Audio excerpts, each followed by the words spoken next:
Welcome to the I Am Vinyl Podcast Network.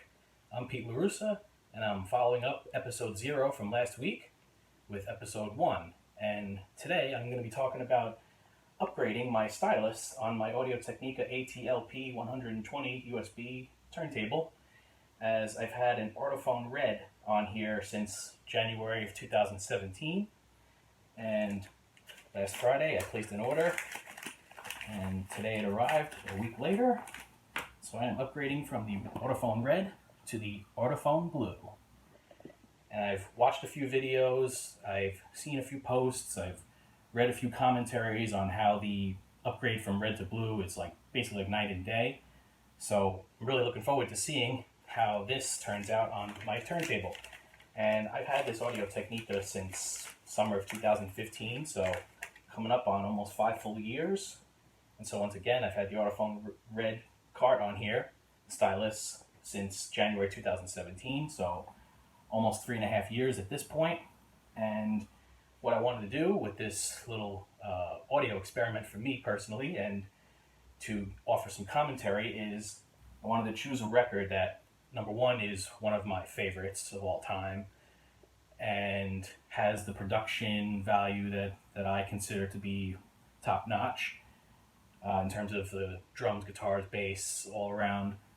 I was really delving into my collection and thinking about this probably a little too hard, and I just said, you know what, just settle on something that you've picked up somewhat recently, that you've listened to, and throw it on again under the Ortofon Red, listen to it, and then install the Blue and see what you think in terms of the sound.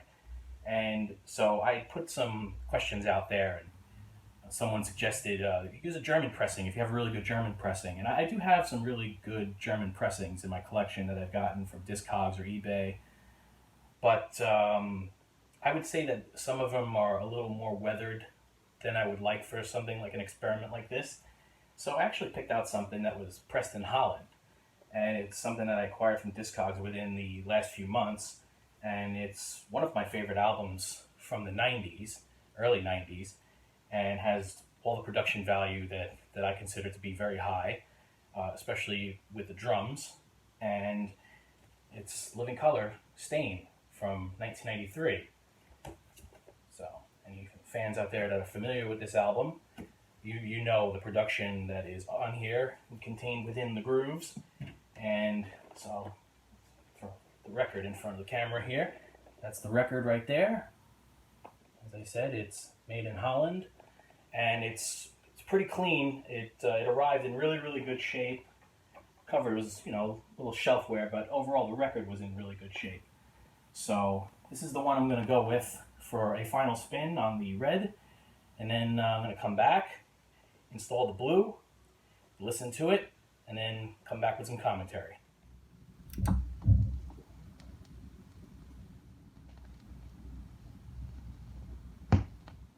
Okay, so I just finished listening to the Holland pressing of Living Colour's third studio album from 1993 entitled Stain.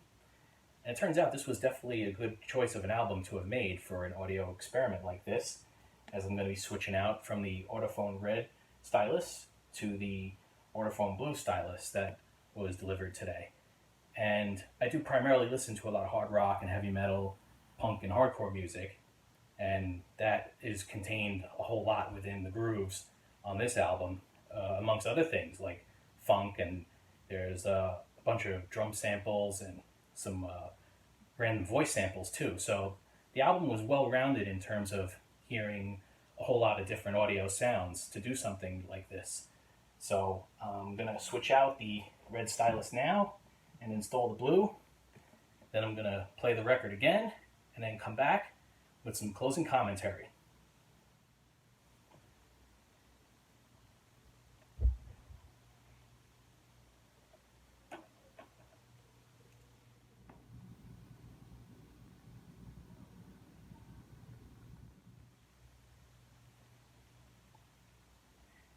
Right now my brother Vincent's like, careful with the min.